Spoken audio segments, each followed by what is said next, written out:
Thank you for watching Conscious Consumer Network. The live stream broadcast is free to view. You can pause and rewind live broadcasts to catch up, or view shows at a later date by accessing our free archives of all shows. Check out our broadcast guide to see what's on. You can show your support by donating to our network support fund. Follow us on Facebook and Twitter, or subscribe to the monthly newsletter for updates. We thank you for supporting free and independent media.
He died.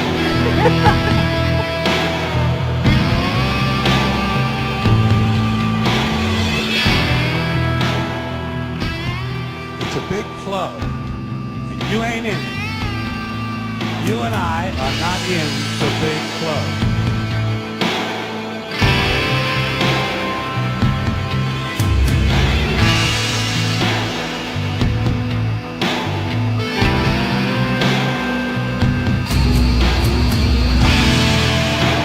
Hi guys, my name is Arthur, and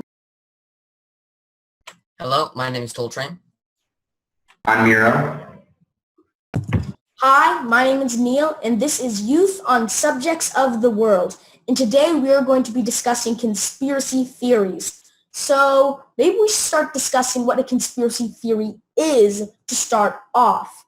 So the dictionary definition of conspiracy theory is a belief that some covert but influential organization is responsible for a circumstance or event. But I personally don't feel like that really sums it up too well. And I'm sure because it can mean a lot more than that. A lot of conspiracy theories don't include large corporations, although a lot of them do. I also think the fact that calling somebody a conspiracy theorist has become like this derogatory thing, like that's pretty ridiculous to me. Being somebody who wants to do your own research and wants to be informed, suddenly you're a conspiracy theorist and you can be discredited just for doing your own research.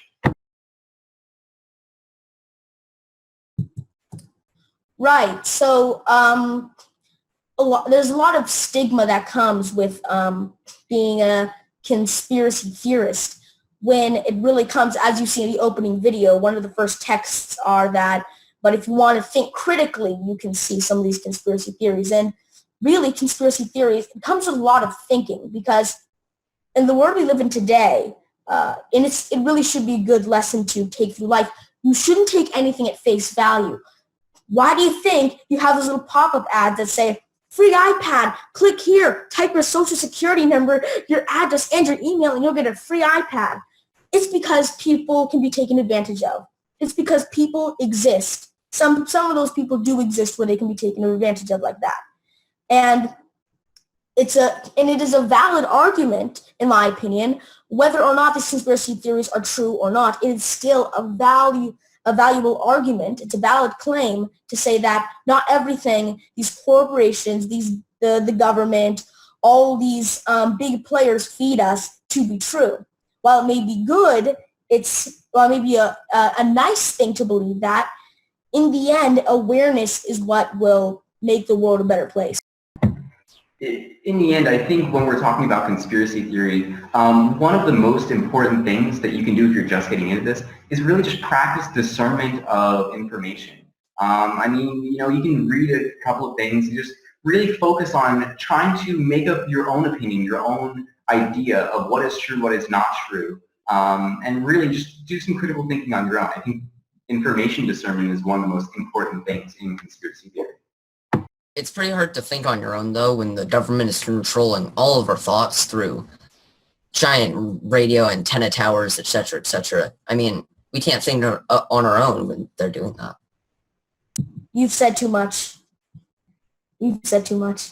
I think interesting thing to start off with would be maybe everyone go down and talk about what a conspiracy theory they find most interesting and one they believe the most. Something that might seem a little far-fetched to most people, but you genuinely believe very strongly.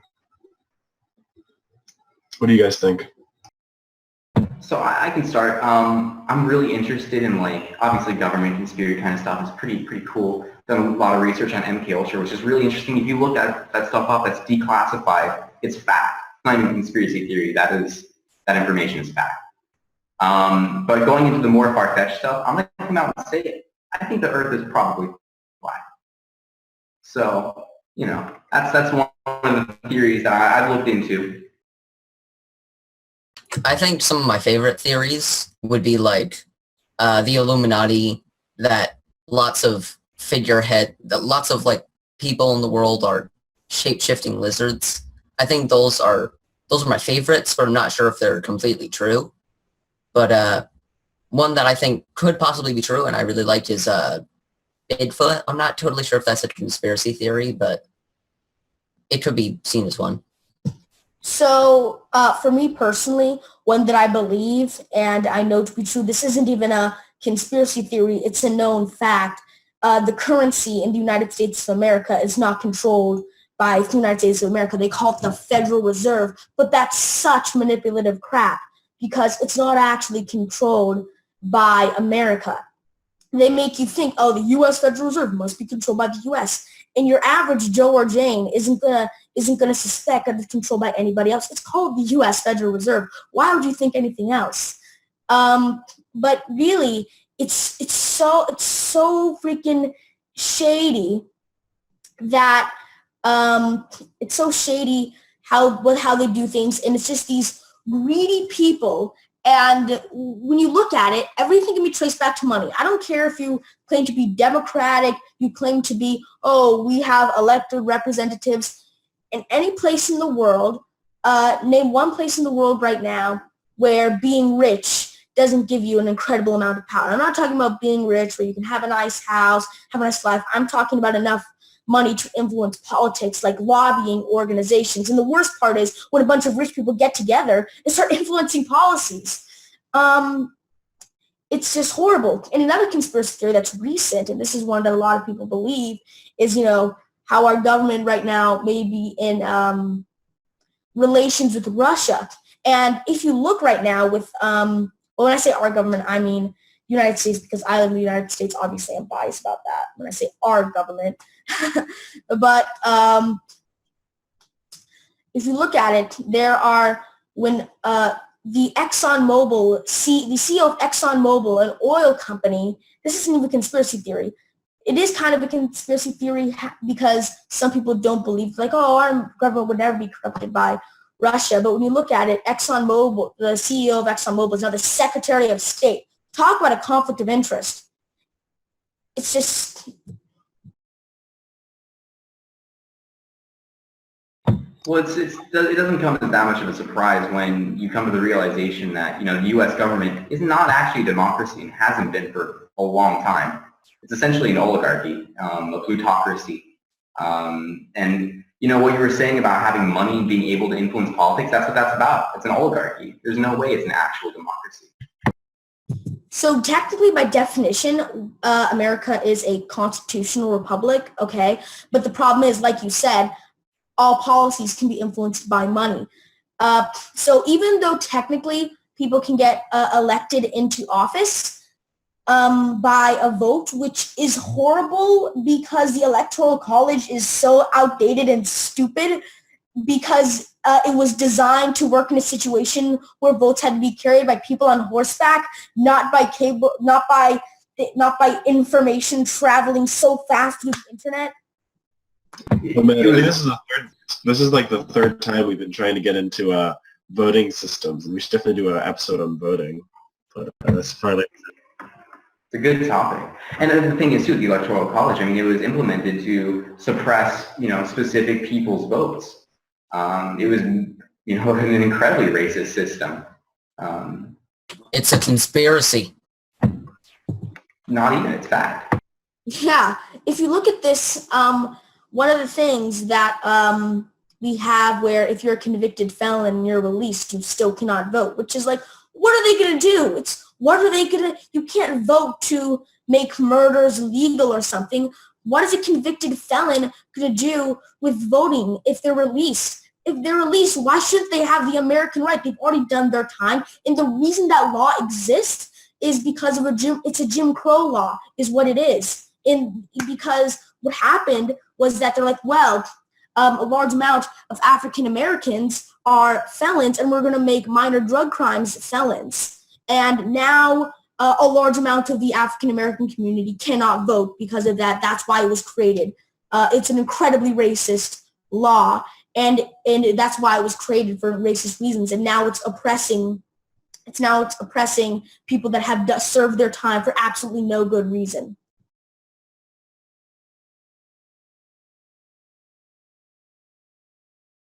Well said. So to go back a little bit, the flat world theory is actually a theory I've heard a lot about. There's a lot of people on, especially on Twitter, who really talk about that, but I think they sort of talk about it being a thing and not really any like real ideas behind that. And I'd really be curious, Miro, in like hearing what you think is behind this theory beyond just like saying that it's true. Yeah, it's funny too, because like obviously when you first hear about it, it sounds fucking ridiculous. Okay, I'm not gonna lie about that. You hear about it, you say you can't believe people actually think that, and then I looked into it kind of as a joke, and I saw that there's actually some pretty insane evidence for it. Okay, so I'm not gonna say that I believe it. I'm gonna say that I don't believe that the Earth is round. I don't believe that the Earth is, you know, flat.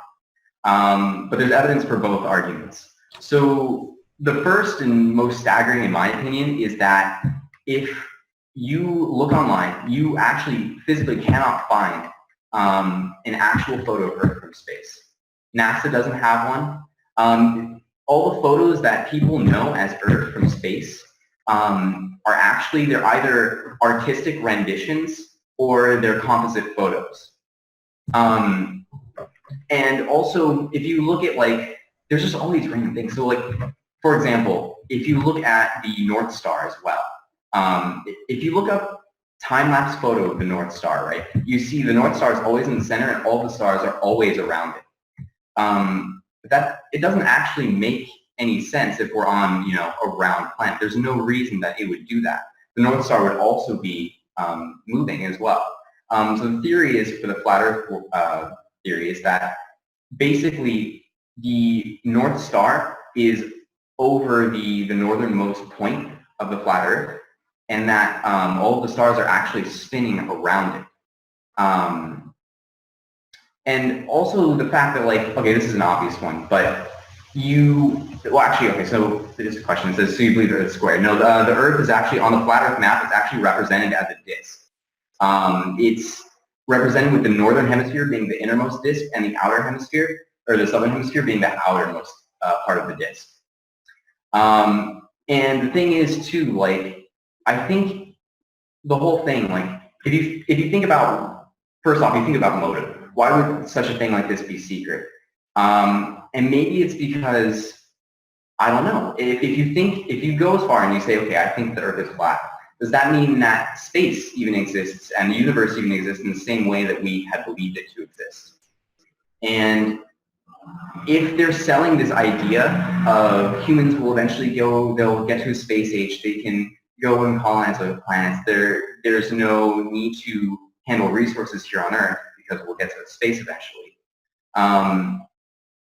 I think it's just like, I don't know, I'm getting off topic. Anyways, another thing is, like, okay, so Antarctica. If you look at the UN, this is kind of spooky. The UN, right? The UN logo is actually what the flat Earth map would look like. If you take the North Hemisphere and you juxtapose it on a disk, and you take the Southern Hemisphere and you put it on the outside, the UN logo is that. And in the flat Earth theory, the outside of the world, Antarctica actually serves as an ice wall almost. And Antarctica envelops the entire Earth. And it's interesting, too, looking at it politically. If you look at the UN has a sanction that says that, and tons of countries, all the countries have agreed to it, that nobody is essentially allowed to go to Antarctica to do explorations or to harvest resources for pretty much no reason. It's kind of ominous, actually. Not to mention the fact that, like, NASA every year has changed the official photo of Earth, and they've changed the model of Earth. So if you look at it, you can actually see from 3 years, a 3-year difference, that the photos, in one of the photos, the continents are noticeably larger or of different shape. And you go to 3 years in the future, and you look at the ones that was posted there, and it's a completely different model, which leads me to think that they actually haven't taken photos of Earth from space as they say they have. You know, it's just things like that. Are you talking about, like, maps of Earth, like flat posters, or are you talking about actual photos? I'm talking about actual photos of Earth. Although the thing is, the thing with the NASA images, it's based, so you know how there were two main types of maps. There was the Afrocentric kind of map, and then there was the American-centric map, which it showed North America, the continent of North America, as being way larger than it actually is, and it showed the continent of Africa being a lot smaller than it actually is. When in reality, Africa is way bigger than North America, and North America is actually kind of tiny on the whole, you know, world map. But if you look at the NASA images of the official photo of Earth that they had taken from space, right? That's what they claim. It changes the models. It almost seems like they're jumping between the models and the different types of maps. So I don't really know what to say about it, but there's a lot of different little evidence, or little inconsistencies like that, rather, that just lead me to believe that, okay, maybe the Earth isn't flat. But I don't know if the Earth is really what it is, what they've been telling us it is. So, sorry, you can go. What do you think about the fact that, well, one, like, a lot of our science and a lot of our, like, plane travel are based on gravity of a round Earth? Like, we've sort of figured out that, like, a lot of our science is based off of we have a round Earth, and we work off that, and travel and a lot of stuff works like that. And if you, like, stare at the ocean, there is a sort of dip at the end where it kind of curves a little bit. But you can't actually see the curvature. You can't see the curvature. There is all right, this is a good example. I mean, you can say, like, oh, look at an airplane. Look, if you are in an airplane, you can't see the curvature. Yeah, you cannot see the curvature in an airplane. You can't. And if you just look out on the horizon, like, I'm not saying that this theory is true, because for one, because I just don't know, right? I don't know. I haven't done actually any research on this, and this has definitely provoked interest. Maybe we need to do research, but I'm just saying that that's one thing that I definitely know. If you look at the horizon, if you see a curvature, your eyes cannot go that far, first of all. Your eyes can't go as far to go to the end of the earth. Otherwise, why couldn't you go and see like part of, could you go to Alaska, see the edge of Russia if you go somewhere close there? I mean, your eyes just don't have that distance. You don't have the capability. And a good example of this is, for example, there's this famous bridge in China. I forget what it's called. It's something like 106 miles long. It's flat. It has the same height, the same altitude. It's just above sea level all the way through. It's a straight bridge. It's reported, and people have said that you can go there. You can stand on one edge of the bridge, and you can see, if you have good enough vision, you can see people on the other side on the beach playing in the water. And that's 106 miles. If you do the math, you shouldn't be able, if there is a curvature in the same slope that we believe there to be, you physically couldn't see the other side of the bridge. It's impossible. Well, to be fair to people call it people that believe in the flat earthers, so I'll just say round earthers. To be fair to round earthers, the earth, at least claimed by, NASA scientists, it technically, I'm going with that definition, it isn't round. There are different, it's different angles. So again, it's possible, it's like this entire episode is probably going to say this conspiracy, it could be true. And then we just play devil's advocate and so that's how it's going to be. But the thing is, it could be possible that's very flat and it's such area. But again, that could just be a way of trying to explain away this. And another thing that could be, it's something very interesting because, obviously right now we don't know why would they keep it this secret. And when we say they, obviously I guess we would mean NASA and all space organizations cooperating. It's not like they wouldn't know this because probes being sent out, probes being sent out into deep space, they would obviously be able to see Earth. So that brings us to another theory. What about the moon landing? Now that has a lot of evidence for it, and it has a lot of people saying it doesn't exist, and it does exist. So first of all, does anybody have an opinion on this? I do. It didn't. I'm not totally sure if it happened or not. I don't really have a very strong opinion on it. It could have happened. It could have been faked, I guess. It would have been very hard and kind of strange for them to fake it, but they could have. But I've seen a lot of photos that are around the web that have one of the photos I've seen has what looks like a fan on the roof of wherever they may have faked the moon landing. Another one was a picture that had a rock in it that had a letter on it. The rocks were placed in certain spots or whatever. And one other where there was a reflection in the helmet or visor of one of the people on the moon or whatever, and it showed a camera or something, or not a camera, but more things like that. There's lots of crazy evidence to show that it was fake. I actually don't think humans have ever been on another planet into space. I don't think we have. And the thing is, you're talking about the moon landing. It didn't happen. There's no way that it happened. I hugely doubt it. Hugely. Talking about some of the inconsistencies that Coltrane was just talking about, there's photographic inconsistencies all over all of the footage. Some of it is even as ridiculous as in some of the moon photos, the iconic photos, the camera reticule appears behind objects that are in the photo as if it was added afterwards, and they made a mistake in editing. There's so many inconsistencies, lighting issues that physically would have been impossible if you were really on the moon. I don't know, it just doesn't make sense. And if looking at it from a political perspective too, it actually does make sense for the time, Yeah. It would make sense why they would want to fake something, make it seem like they are spending a ton of money into space technology, right? Make the Soviets do the same thing, and it worked. So the biggest advocate for this conspiracy theory, maybe not the biggest, but one of the biggest is the motivation. Conspiracy theories have to have a motivation, like you just said. This is a huge motivation. This was the Cold War. We wanted to prove, damn those communists to hell. Capitalism is the best way. We will get to space. We will get to the moon because capitalism rules. That was the whole mentality.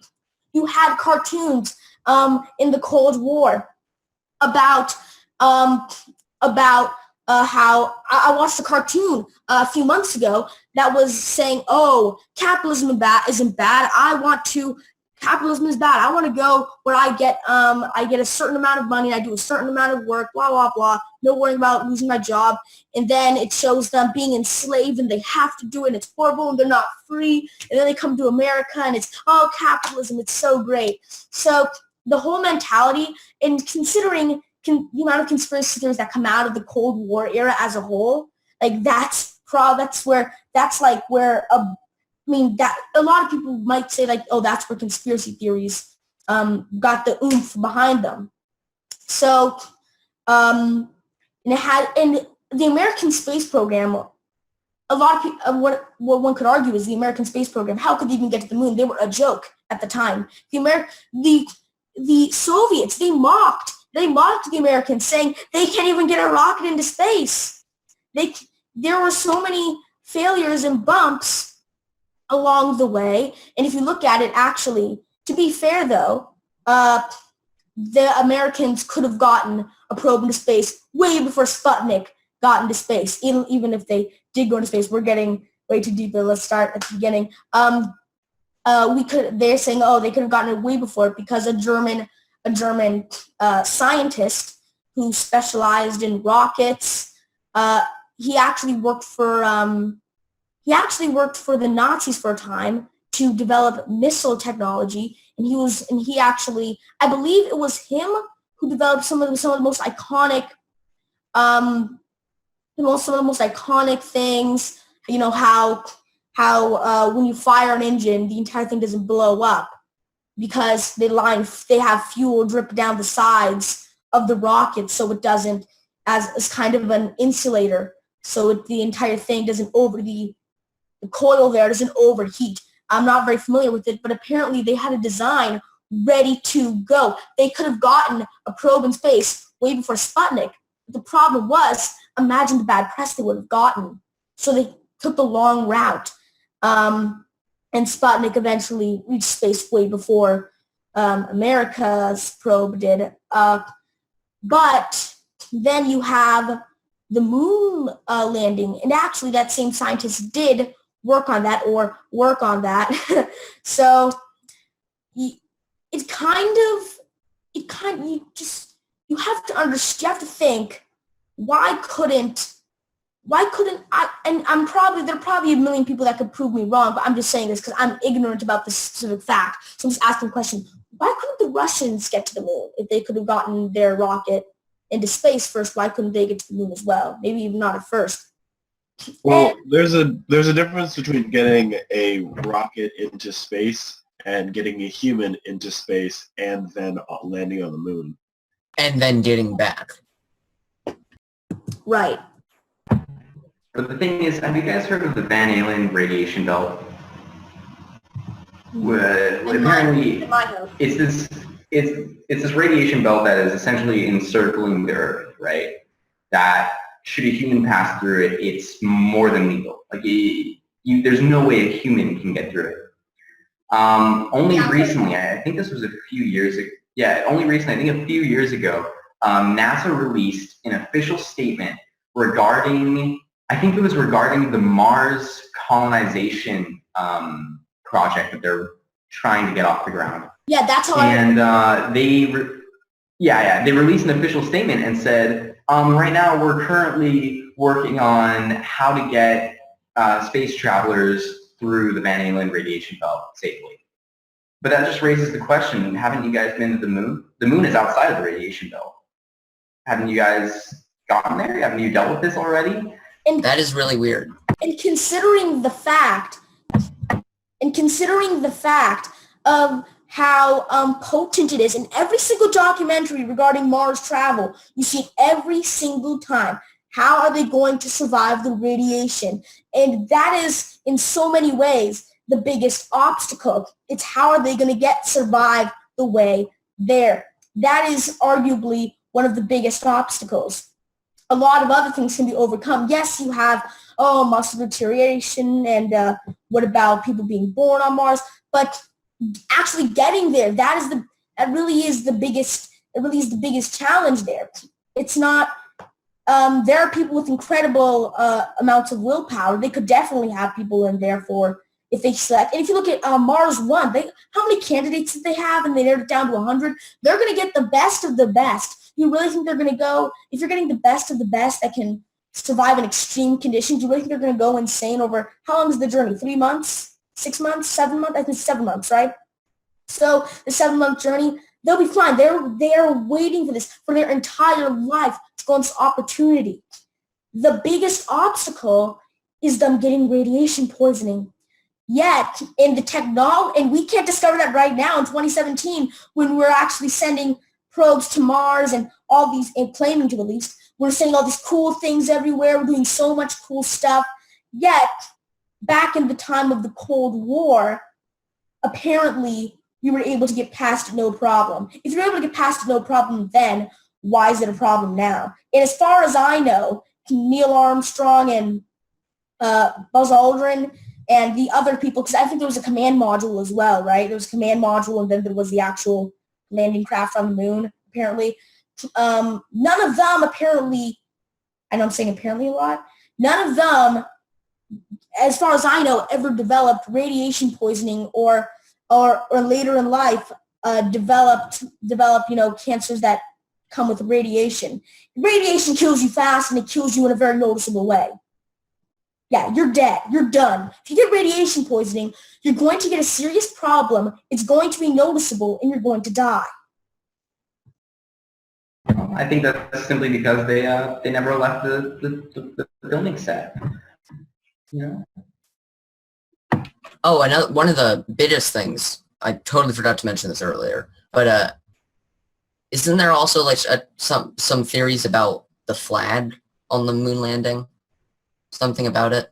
So that can be easily disproved, according to NASA at least. And so what their claim is that, the reason it looks like that is because they had it held up on some sort of pole or something, and the thing is that it looked like it was waving. It was because it got bunched up in the bag, and those things didn't just go away. So I don't think that's as much as a thing as some of the other things. And I think one of the biggest things that might almost disprove it, but it's almost too stupid. The reason I say it's too stupid is the mistakes there, they almost look blatantly too stupid to be committed. And that almost makes me think, wait, can these people trying to pull off this thing that could put America in the history books, are they really this stupid as like potentially like a 9-year-old child going online looking at the pictures and saying, oh, that's obviously freaking fake?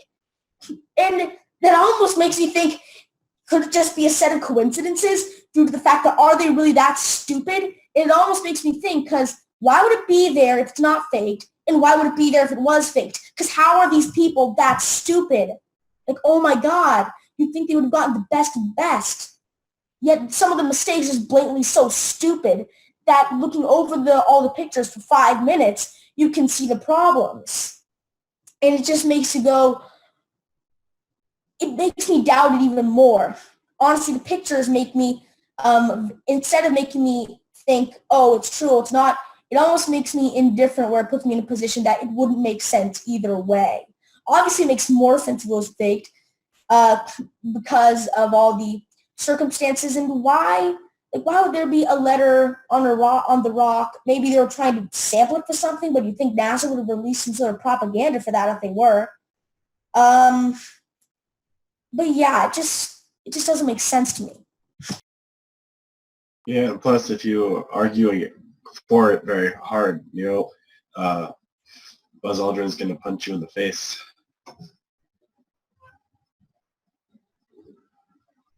What a meanie. Yeah. I had a friend that I told that I thought the moon landing was fake, And she just immediately said, "No, it can't be fake. Buzz Aldrin punched the dude in the face." That was her response. So that's all you need, you know. You can just go around punching people until everyone believes it. Yeah. Easy. That's a really weird argument.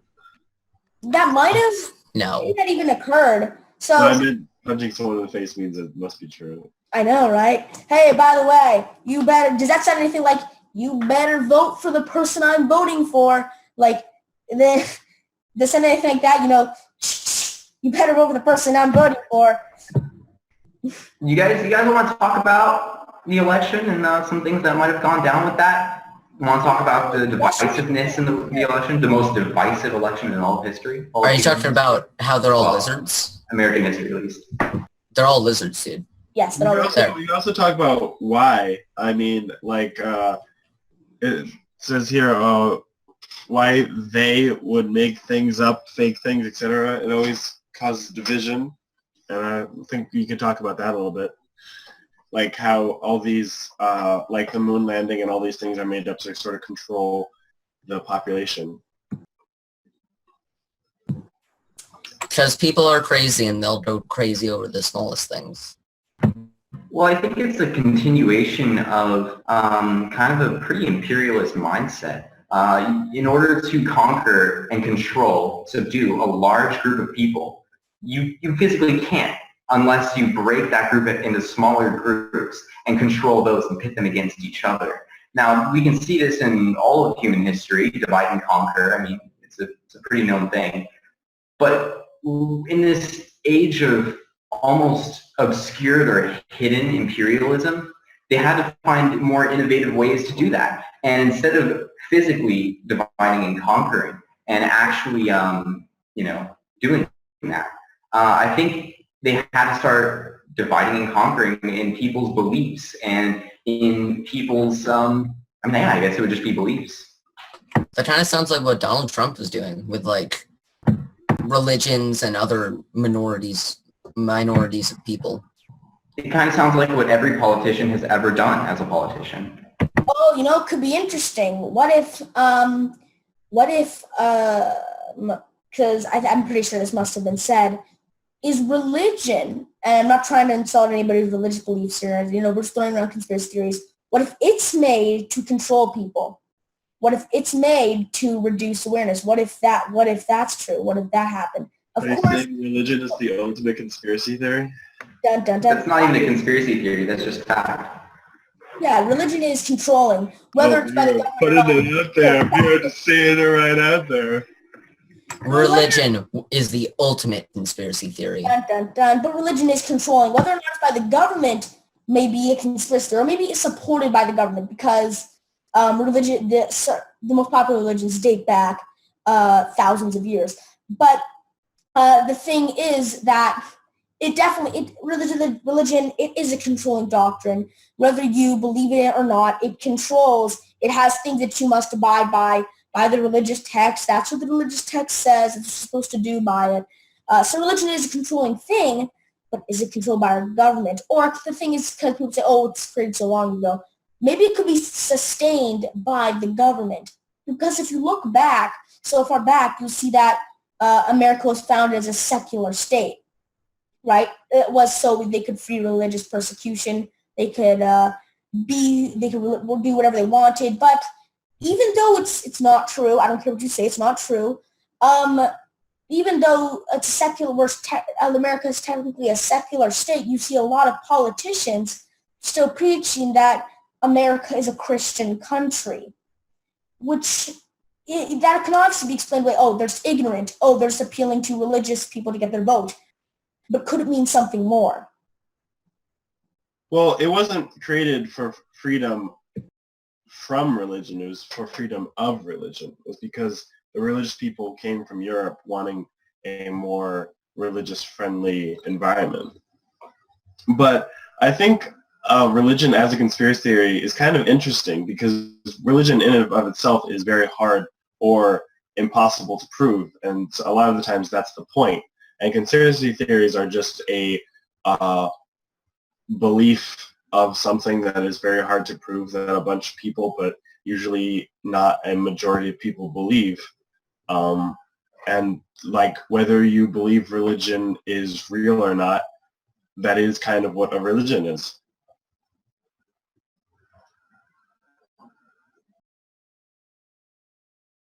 So I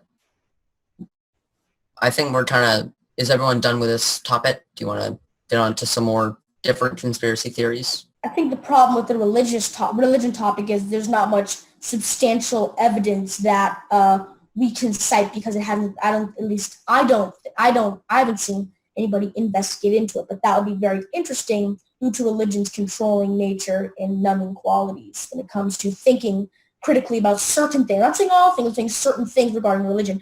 One of the things is faith, which is by definition belief without evidence. And that's another thing about conspiracy theories. You're supposed to believe the true thing what the government feeds you. Very much the same thing with religion. You're supposed to believe it. You're supposed to have faith. And faith, once again, by definition, the belief in something without any evidence at all. I didn't know that's actually what its definition was. That's the definition of faith. So do any of you have something else to say before we move on to a different topic? Go ahead, Mary. Okay, I was just gonna say, it's kind of what Neil and Arthur both said. It's like you can't actually prove religion.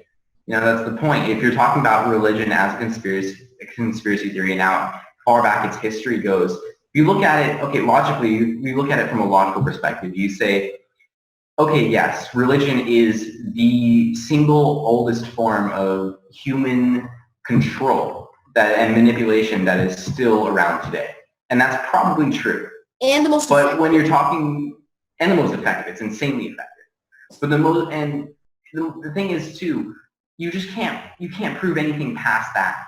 I'm sure a ton of research has been done into it, but it doesn't matter how much research you do into religion, because you can still come across people who deny it if there's evidence, or you can simply never find evidence because that's just the nature of it. It's like saying there's an invisible pink unicorn behind me at all times. Prove it's wrong. You can't prove it's wrong. You can't prove it's right. You can't prove it's wrong. It's just, it doesn't matter if you believe in it or not. It's the nature of it. It's the nature of the belief system itself, and you cannot deny that. Another thing is during the Dark Ages, one of the biggest controlling places in one of the biggest controlling factors of local government were religious chapels. And a leader, I forget what his name was, I forget what country he was from, but he was, and whose name was he conquering. He was a king of sorts, and he transferred from paganism to, I don't know if it was Catholicism or Christianity, but he transferred so he would have more supporters, more followers, more influence, more trust amongst his troops and his people. So religion is one of the biggest controlling factors, whether you believe it or not. Well, not to mention, and this is really just talking about mainly Western religions at this point, but not to mention the fact that Christianity has essentially been rewritten by a handful of kings down the line to better serve the reign that they're trying to impose over their people.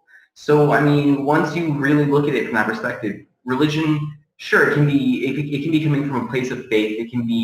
It definitely can be a positive thing in people's life. I'm not saying that religion is bad, but I'm saying that religion historically has been a tool of control. It's that simple.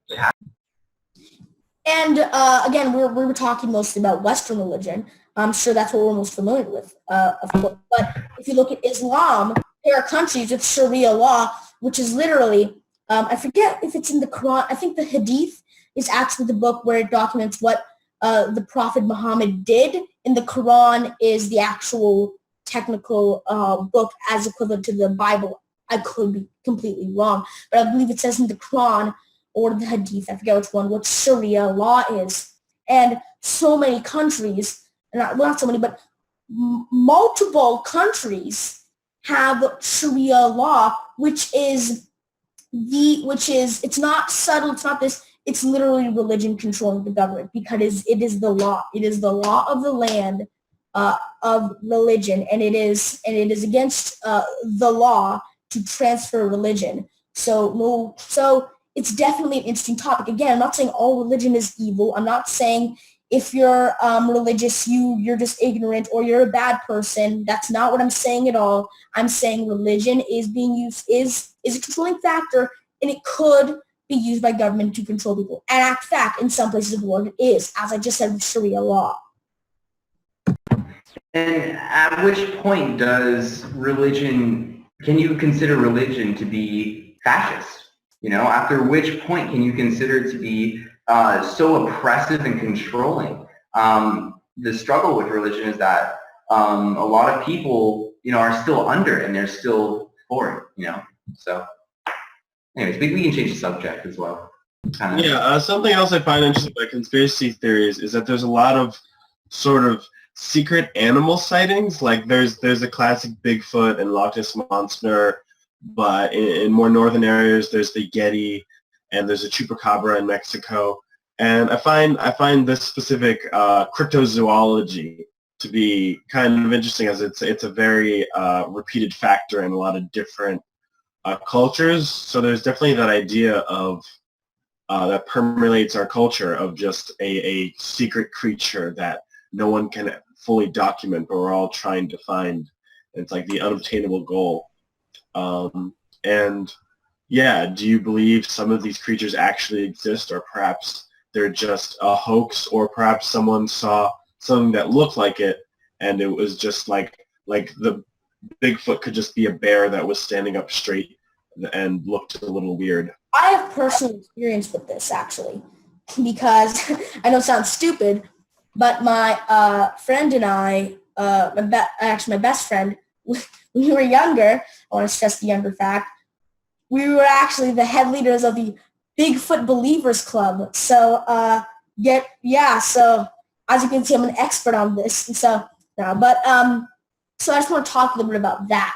So, just for clarity, I actually I live in the New Jersey Pinelands, which is, if you're familiar with it, it's home of a lot of pine trees, lots of trees, possibly Bigfoot and the Jersey Devil. So it's great. Jersey Devil definitely exists. I definitely saw the goat man with pterodactyl wings and horse hooves. If you deny that, get out of my face. The Jersey Devil is real. Anyways. Okay, I've never heard of that one. You've never heard of the Jersey Devil? Really? You never heard of the Jersey Devil? Oh my God, he's the best. Oh my God. I've only heard of like the Bigfoot, Yeti, Loch Ness Monster, for the Chupacabra. I've never heard of that. Devil. It's great. But yeah, the Pine Barrens is where Jersey Devil supposedly lives, and I live smack dab in the middle of the Pine Barrens. Anyways, so we actually had both claimed to see Bigfoot. We'd see things in the distance going around, but there had been reports of bears in the neighborhood, so could have been a bear. But it's the fact that, and this is another thing that could disprove some conspiracy theories. It's the fact that I believed it so much, and he believed it so much, that we saw things that we wouldn't really think we saw now. Now, there is something that is undeniable. We saw it. We went outside. I think I had like an old phone with no service, and I was recording, and my friend borrowed my mom's phone and was recording. And this was a while ago, and so we were recording. We were just like, oh, what's gonna happen? What's gonna happen? And everyone was like, ah! And then he's like, oh my God, oh my God, oh my God. And he started running back to the house and just started grabbing. He's like, let's go, come on. It's like, what? So he ran to the house and he showed me the clip of the video. And it was just, he was like filming in the bushes. He was zoomed in for no reason. It was just like, then you saw come across the screen at the bushes, this thing in like black fur go across. And I was like, that is Bigfoot. It was probably a bear. But I was like, oh, that is Bigfoot. That's so much Bigfoot. And then I don't know what he was doing, but he clicked on it, and he deleted it. I don't know how that's even possible. I don't know. It still makes me mad to this day because he was just like, and he deleted it. And I was just like, what? He's like, oops. So, yeah. But it makes you think that when you believe something so much, you can actually see it. You can actually believe something that isn't there, or maybe it was there. But the amount of times that we saw Bigfoot probably wasn't there the majority of the time, or maybe at all. Because, we'd say, oh, there's Bigfoot scratching his back on the trees. And it wasn't like we were stupid. We weren't that little to say, oh, look, there's Bigfoot. He's coming in the house to get some tea. We actually, we get our binoculars out. We were pretty serious about it, actually. But, again, it makes you think. How much does just believing and wanting to see it take a part of this? Well, I went a bit of a long way to prove a point there. I just want to say that. well, I went on a road trip a long time ago, and we went to some pretty cool places. One of the places we went was this like Bigfoot museum place, which this guy and his wife. This guy apparently saw Bigfoot when he was younger, and ever since then he's been like really interested in trying to find Bigfoot and all. The drawing of Bigfoot, you can't see it, but right out there. And personally, I'm not sure if I completely believe in Bigfoot, but I think it'd be really cool if Bigfoot was real, or if there was some kind of bear that walks on two legs and is really skinny and buff. I don't believe in. I agree with Cole. I do believe in Harvey. Sorry, go ahead. No, that was it. That was my joke. I'm done. Okay, all right. I do agree with Coltrane. Like, I don't know if I necessarily believe that Bigfoot is real, but when I was younger, researching cryptozoology was one of my favorite things to do. And I definitely do believe that there definitely are some things on this earth that we don't fully understand the nature of. There's no way that we can say with certainty that these things don't exist, just because there's no evidence of them existing. And I think this also kind of goes into a fact, like some of these things have had some kind of evidence, but it's always been, even when the evidence is like pretty promising, pretty real, it's always been called a hoax. Most of these things have been called hoaxes. And I think a part of that has to go back to the establishment of science, and how science, the establishment at least, is too rigid. It's too slow to change. And that's because people, especially, scientists, they have their career, and they have like almost like a sense of ego that's wrapped up around this. And they're unwilling to be disproven by other people coming up with new information.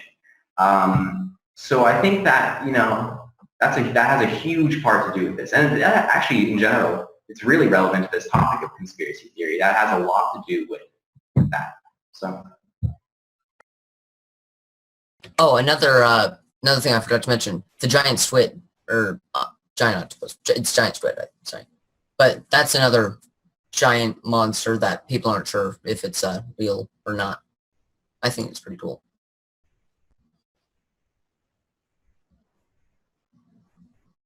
So I think the giant squid actually is real. I think because they've actually seen it wash up on shores of beaches, and they've seen it in deep space probes diving. So I believe the giant squid actually is real. Giant space squids. I'm not saying believe as in I believe the theory, as in I believe it's not a theory anymore, and it's actually a real thing that exists in the ocean, and it's agreed upon by science. I could be wrong, but I'm pretty sure I'm right about that. So, and I think that was a conspiracy at a time. Maybe that was a conspiracy theory at a time, and that can prove that not all conspiracy theories are crazy people with tinfoil hats on. And while it's always fun to have a good laugh at anything, but you have to understand the consequences of branding everything with a stigma when you could prevent yourself from waking up to the truth about a lot of things. Personally, I've thought getting a beanie and putting tinfoil inside of it would be the best way to protect yourself, while also being sneaky. Another big conspiracy theory is people think that in the future, when we invent time travel, that time travel will be like iPhones, where everyone suddenly gets it all at once. But there's a lot of theories that, like secret organization will invent time travel and actually goes back in time to kind of make sure events happen how they want to happen. Actually, our break video, which is something really cool. It's the break video was actually. I hope I'm not spoiling anything. Actually, I am spoiling something. It's about pictures that are related to time travel and evidence of time travel existing. So, and one could argue that, and one could. I'm actually going to present both arguments because I love arguing and then contradicting myself immediately. So, one could argue that, if they time travel, why haven't they come back really early and just said, you are going to learn how to time travel. Here is how to do it. And, they'd argue, why didn't they just do that? But then a counter argument to that could be, are we aliens in the future? Yeah. And if a counter argument would be, well, why would we do that when we know it's going to eventually happen? Why would we screw up the timeline? We don't want to do that. So both very interesting arguments that and it makes you wonder what the repercussions could be when we get time travel, because you see all these paradoxes, and either time is gonna be, because you can't view time as just one line, right? That's the most basic belief of time as a whole. But time exists. Time exists almost all at once, because you have to understand that. Let's talk about traveling at the speed of light. You have to understand, if we were to now there's a video called Stephen Hawking Rocket Through Time. I think that's what it's called. I highly recommend watching it. It's really cool. And it's about a rocket with humongous engines that will eventually power itself to almost the speed of light. And it would travel through time. So, and how I would imagine, if humanity doesn't go extinct from something, we could all live in different solar systems, but we'd all be in different time periods while existing there. While we'd all technically have colonists there, they'd all live in different times, because the rocket getting there, since you have to you have to go in stasis, or you have to, have a continuous population on there, or you have to have a rocket traveling the speed of light, which would distort time. As you get closer to the speed of light, it distorts time. So eventually, you would have colonists living in different places, but they would all be living in different times. So you could have a colonist in a solar system here that was launched not so long ago, and they exist and they thrive. But technically, if you look at the time due to the rocket going there and stuff, our solar system could have died out from a supernova by the time they got there. So we have colonists everywhere, but they're all living in different times, and that's so cool. And then you can have a time-traveling AOL instant messenger. So think about it. Really cool. You're in different time periods messaging each other. Is faster than light travel. So faster than light travel is a theory that talks about negative mass. And we're getting way off topic. This is conspiracy theories. I'm gonna stop talking now. You guys ever seen the movie The Lake House? It's a great romantic comedy with Keanu Reeves. It's all about people living at a lake house where they send messages through the mail, but time travels to 4 years or something. Yeah, I remember that. I heard about that.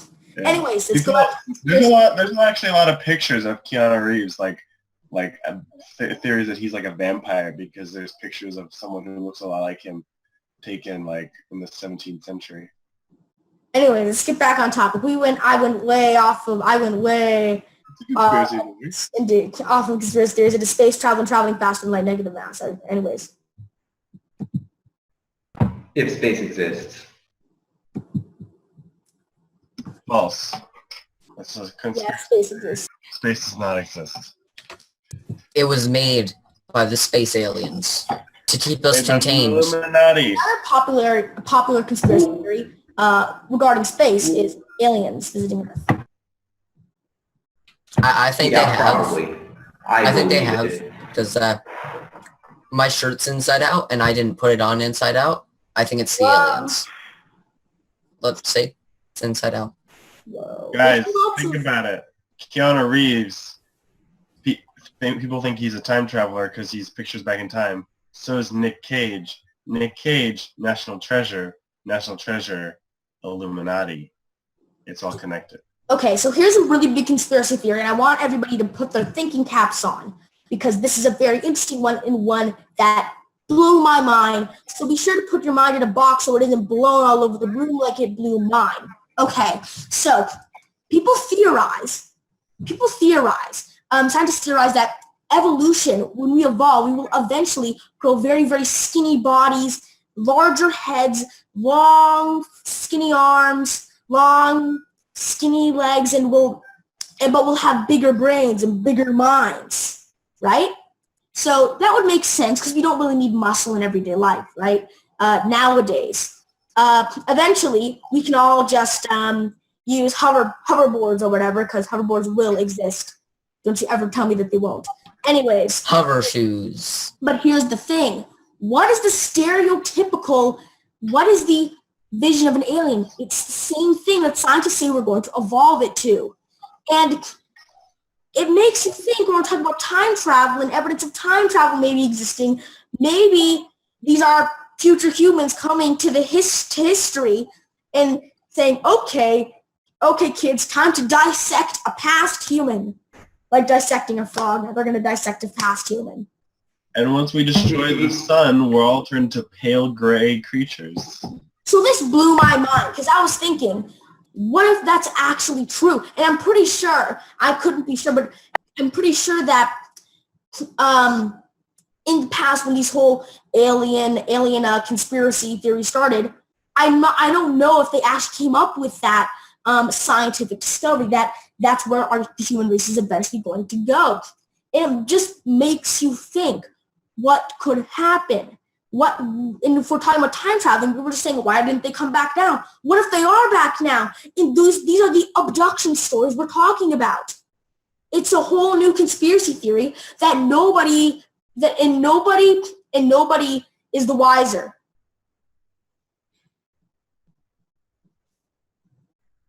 So yeah, that's interesting, I thought. That's out of this world.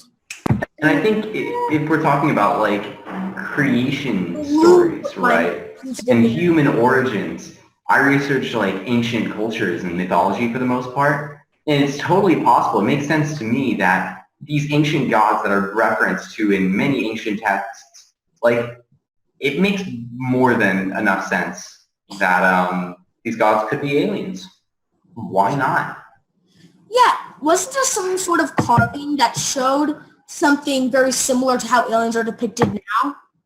There's actually, I'm here in Mexico right now, there's actually something near this area. I think it's called the Cohete de Pacal or something like that. But it's this Mesoamerican man who is on a rocket ship, or what appears to be a rocket ship. And this is like an ancient stone carving. Ship? Like a rocket ship. A rocket ship, okay. This is the plot to Prometheus. Oh, I wanted to say, I don't know too much about this, but there's also these really old little toys that I think it was maybe the Mayans or one of those really old people that made these little kind of toy things that looked like modern day airplanes. And people have tested them, making a larger version of them, and they actually do fly. I don't know a whole lot about them, but have any of you heard of that? Who knows what we had? Who knows what we have? Who knows what we will have? It goes back to how time works and how weird this universe that we live in actually is, and how none of us could be the wiser because we will be or we weren't. The biggest conspiracy of our time may be that nobody now knows because we will know. And it's just, who knows?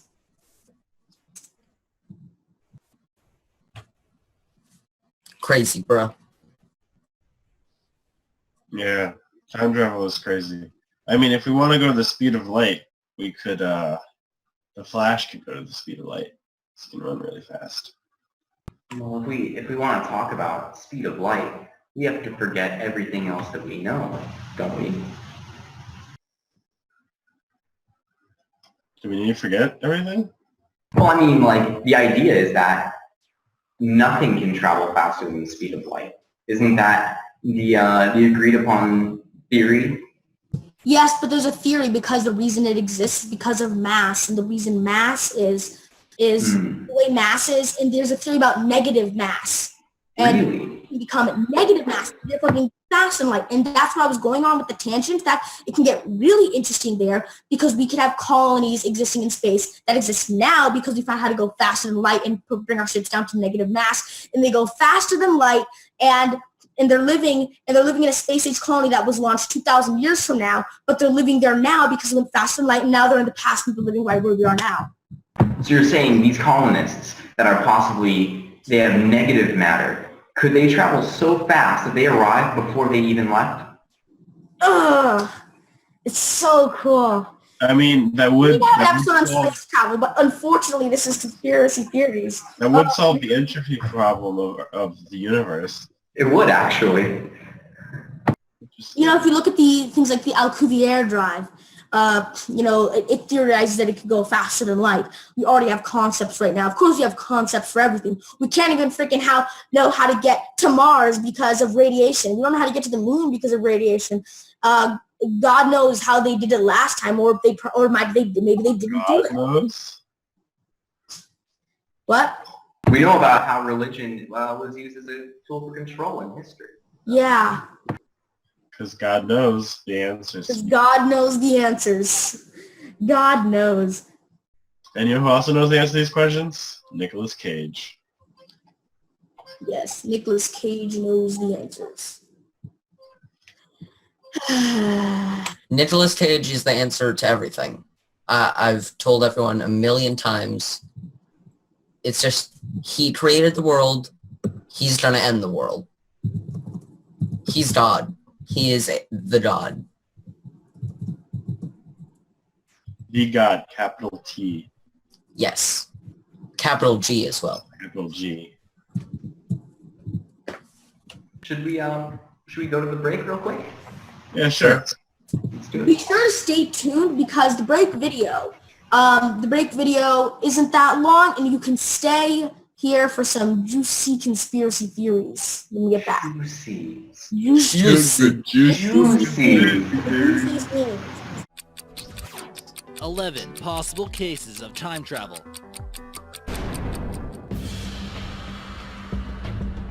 But first, thanks Gaming World for leaving us this comment on our secluded hotels video. Time travel might also be important too, so we hope you enjoy this video.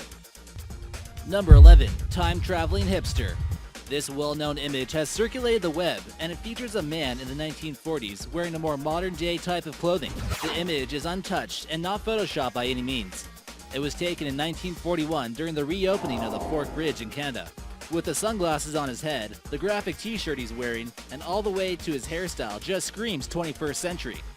Experts claim everything this guy is wearing is completely explainable. Why does no one else in the photo bear any resemblance to him though? They believe that this style of eyewear wasn't too widespread, but it was available to some people. What was he doing at the opening of a bridge ceremony? It might not be 100% proof of time traveling, but it's definitely a strange coincidence. The guy could at least be the first original hipster. Number 10. CD case, 1800s. This photo might not be extremely clear, but you can tell that someone is holding on to some type of mysterious box of some sort, possibly even a plastic CD case. CDs weren't even invented until the 1980s, and plastic wasn't around until the mid-1800s. So what could something like this possibly be? Number 9. Your future self. Warning, this next section might literally cause your mind to be blown. Imagine traveling to the future and actually seeing how you look like, what your life is like, and what you become. That seems like it might have been the case from Håkan Norvinks from Sweden, when he met the man that looked similar to him in the future. One day, he was looking under his sink for some cleaning supply when he possibly discovered a wormhole or something. He claims he was in another dimension and can see himself, but 30 years older. But that wasn't all. They also had the exact same tattoo in the exact same location. Since no one was going to believe him, he took out his mobile phone and recorded the incident. Okay, so it turns out this might have been a Swedish commercial the whole time, but it makes you wonder at least. We'll let you be the judge. Number 8. The immortal Vladimir Putin. It's hard to say for sure, but either Vladimir Putin is immortal and some type of vampire, or he's been saving Russia since the 1920s. He just does it all. He rides submarines, he rides bears shirtless, and even time travels. Here in this photo, we see a soldier with a striking resemblance to the modern-day Vladimir Putin. Coincidence? About 21 years later, we see this time an Air Force pilot during World War II. Has Russia been secretly working on a time travel machine that we don't know about? Or is there a possibility that Mr. Putin is in fact a vampire, or knows about some type of secret remedy that makes someone immortal? Some even believe that he fulfills Nostradamus' prediction of an Antichrist coming to Earth and bringing on an apocalyptic war. Number 7. Project Pegasus. If time travel was completely impossible, why would the government attempt an experiment known as Project Pegasus? In 2004, a Seattle attorney, Andrew Basiago, claimed that he participated in the project at a young age of 7, all the way until he was 12 years old. He says Project Pegasus was a top-secret government program that worked on teleportation and time travel with the help from a company named DARPA. He stated that the machine consisted of 2 gray elliptical booms that were about 8 feet tall and 10 feet wide and contained radiant energy between them. This was a design that Nikola Tesla had thought up, and he eventually found himself at a few destinations. Here in this photo, Andrew claims to be the boy wearing oversized adult sneakers at the site where Lincoln gave the Gettysburg Address. You can certainly tell the shoes don't match that time period. Number 6. The man from Taured. In 1954, a man who could speak French as his first language and Japanese as his second arrived at Tokyo International Airport. When he handed off his passport to be stamped, it shocked the Japanese officials. The passport looked as if it were real, but with one strange twist. It said he was from a country that didn't exist called Taured. When the authorities didn't understand, they made him point to a map, and he pointed to the small nation of Andorra between France and Spain. He had never heard of the country of Andorra before, and it was even stranger that his passport was covered in visa stamps, which showed that he went to Japan and many other countries before with that passport. The officials weren't really sure what to do, and they decided to keep him in a hotel with guards outside the door until they figured out what to do. The next day, the man had completely vanished from his 15-story hotel room. Some claim that this man was from another dimension. Others believe he was a time traveler from the future. What do you believe? Number 5. Wall Street Millionaire. We're sure if you had the ability to go back in time, a lot of you would decide to invest in some companies that are bringing in the dough now, or bet on the teams you know would win the Super Bowl. That almost seems to be the case with Andrew Carrison, who was eventually detained by police for insider stock trading. Over a 2-week period, Andrew took $800 and turned it into $350 million. No one believes something like that could be possible, unless you had the ability to travel back in time. The cops asked him why and how he did this, and his answer was shocking. He claimed that he traveled from the year 2256 and knew how the stocks would perform. In case you thought that just sort of sounded like some sarcastic answer, he correctly predicted the date of the US invasion of Iraq. He then disappeared off the face of the planet. Number 4. Night of Long Knives. This photo here was taken in 1934 at a Nazi rally right before an important incident in history took place. This was the Night of Long Knives, where Hitler ordered the killing of 85 political figures, and this night would eventually lead to the rise of the Nazi Party. The man circled in the photo certainly seems a tad out of place. Could he have possibly had something to do with the conspiring to kill political leaders and put Hitler into power? Was he possibly time traveling to put an end to this event? Number 3. Woman on mobile phone, 1938. A video of a woman putting her head to her ear never really got too much attention at first, but later on in 2003, people began to realize that maybe she was talking on a phone. But hold on, this video was taken in 1938 of a group of women walking out of a DuPont factory in Massachusetts. You clearly see in this clip that no one is talking to her, and the only person next to her is completely looking the other way. There's also something in her hand. What could it be? Some claim it was a listening device, but that generally wouldn't be used by someone of her age. There were no cell phone towers back then, so it's really hard to say exactly what happened here. Maybe it was some type of recording device, and she was making an entry about her experience that day. Seems like people are so hooked on their phones nowadays, it'll even get them caught while time traveling. Number 2. Charlie Chaplin's film. Another well-known incident of possible time travel during the filming of the film called The Circus in 1928. An unknown woman looks like she's talking on the phone again. This sort of seems like something you see every day, someone just walking around the street and talking on the phone. But there's only one catch. The first cell phone was much bigger and not invented until the 1980s. The object that she's holding is difficult to determine, but as you take a closer look, it does seem to take some type of rectangular shape. What were these devices used for if it wasn't a phone? What does this woman know about time travel? Only she knows the true answer. And number 1, time-traveling mummy. A mummy was discovered high up in the Altai Mountains of Mongolia. That's raised many questions about whether or not time travel is possible. A large amount of items were found, including a travel bag, a saddle, and most importantly, her shoes. When people saw the shoes on Twitter and learned about the discovery, many came together and claimed that they looked like a pair of Adidas. They also claimed that no ancient shoe could have possibly had the same markings as a modern-day Adidas. Whether or not it was a joke was unclear, but the archaeologists wouldn't respond to questions about the shoes and simply stated that there was some advanced craftsmanship that was discovered. Any suggestions on future videos? Leave us your idea in the comments section, and maybe we'll feature it in an upcoming video. Well, that makes me think that time travel is very much a thing now. Yeah. Yeah, so what do you Time guys travel is think? definitely a thing, everybody. I'm a believer. I'm a believer. I'm a believer. So, guys, what do you think about that idea that Hitler didn't actually die in World War II and actually used time travel to escape? Now, see, I am not actually that well versed in the possible train of thought that Hitler did possess time travel. I do really believe that Hitler did escape with his life. I'm pretty convinced on that one. I just don't know much about the time travel thing. So this video was pretty cool for that. I believe in time travel. I'm not sure if Hitler escaped that I way. don't know about Hitler escaping through time travel, but it's definitely highly probable that Hitler escaped and did not kill himself. There are multiple theories and multiple Nazi officials that said that they were Hitler and it was Ava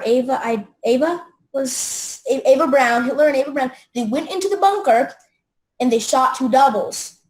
And when they shot the two doubles, they went out. They escaped, and at a time, where. And what I believe, how were the bodies disposed of? Were they burned? You'd think that something as serious as this would have been documented a bit more. You don't And preserved. It was World War II.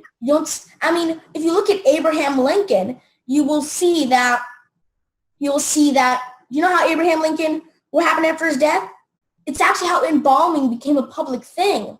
Because when he was embalmed, he was paraded around America showing the hero's sacrifice. Also, let it be known, Abraham Lincoln thing was also pretty uncouth, pretty unsavory, if you know what I mean. Uncouth? It smells fishy is what I'm saying.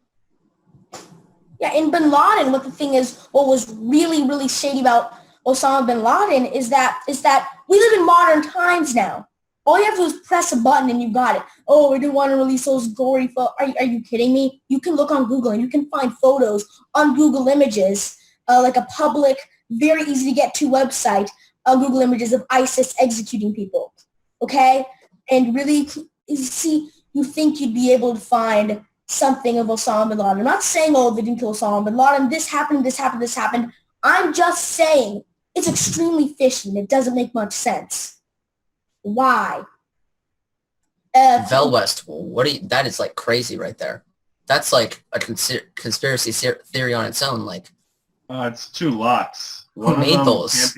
This one cannot be closed and this one cannot be open. I've tried a million different combinations. I don't know what the combination is. It's really annoying. Have you tried 1337? There's only three numbers. 420. 360. 123. 321. Come down.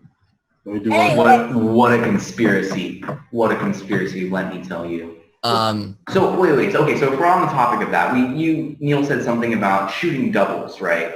So do you guys believe that the usage of actors in events such as these is plausible?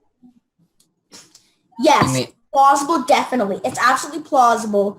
It's definitely a thing that could happen because if you look around the world, you really think that America couldn't find something? And if you look at the power that Nazi Germany wielded, they could have definitely found a double, and they could have definitely shot them dead, no questions asked, left them in the bunker, and saw that they were them. And again, you've seen nothing. This is a time World War II videos existed. You could have videos, and it's just so strange. And obviously pictures, and if they're videos, it's just so strange why there was no real documentation of it. If there is documentation, show me. But why isn't it largely publicized is the thing. And if it is documented, it's still underground, because this will be something that is very, and it's a well-known fact that you can go on Google Images and see like ISIS like shooting their prisoners, and yet you can't. I know this sounds really macabre, but you should be able to find dead pictures of Hitler. I mean, and Osama bin Laden. I know it sounds macabre, but you should. Here's the thing. One, if it was a double, where's the real Osama bin Laden is the question. If are you saying that they captured him but didn't kill him, but said that they killed him? Because if he wasn't captured, he definitely would have been like, "Hey, I didn't get captured. Why are you saying I did?" Look, the story. But I don't think it's unreasonable to suspect that the American government wouldn't want to distribute videos and pictures on the internet of them killing a public figure. Because What, you mean they didn't want people taking like selfies being like, just killed him, Yes, but posting it to Instagram, but they definitely Snapchat. But they definitely could have had some sort of verification process. I feel like that could have been some sort of verification process. And if you look at it, so maybe something similar to executions. I don't know if you're familiar about how executions are handled in the United States. There has to be a viewing party of witnesses watching the execution take place and watching the doctor go in there, check the vital signs, and pronounce them medically deceased at the time. And when they're medically deceased, the people have to watch, civilians are watching. It's like jury duty almost, but you volunteer because you don't just say, oh, you just got selected for jury duty to watch somebody get executed. That sort of thing. But that would not be okay. That would be the worst I don't want to jury see duty of all someone die. time. That would be the worst jury duty of all time, having to watch somebody die. I don't know. I've had to go to jury duty, and pretty bad. Really? It's like, So- well, it It's depends. boring, Do I get to watch them die now, or do I have to wait and go and do the jury duty? DMV is terrible too. Wouldn't jury duty be kind of funny the to DMV, decide right? someone's fate? But on the topic of actors playing people and all that, Iron Man 3, that was kind of its whole plot, was that this big scary terrorist figure was actually played Mandarin, yeah. And it was like, and they got this big scary guy with a, stereotypically got a big long beard. He was like, I'm going to kill all of you. And it was really the guy who was there all along. And it's like, what? And, it's like obvious super, it's one of those things, it's just another obvious superhero movie twist. It's obvious, but it makes you think. It's not a bad idea. I need a So double. what do you Just guys like- think of these actors actually being hired by the government and them actually being essentially our agents? Right, because fear is a very powerful thing to do. You can cover so much shady stuff with fear. You can cover up so much crap with it. It may come out later, but right now, keeping people in the dark is what does it. And after 9/11, and while the Iraq War was happening and Al-Qaeda, the fear and paranoia was astounding. It was incredibly large, and it was because it was one of the darkest times in all of America's history. Because it's no one ever. Well, maybe not. People got friggin' the American Revolution where so many people died, but the problem is this is the biggest thing in modern history, modern times. You've seen something like this actually occur because.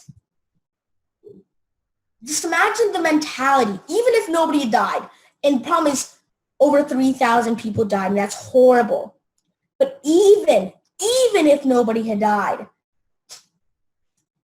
imagine, because you have to understand, nobody understood what was happening. Nobody understood anything.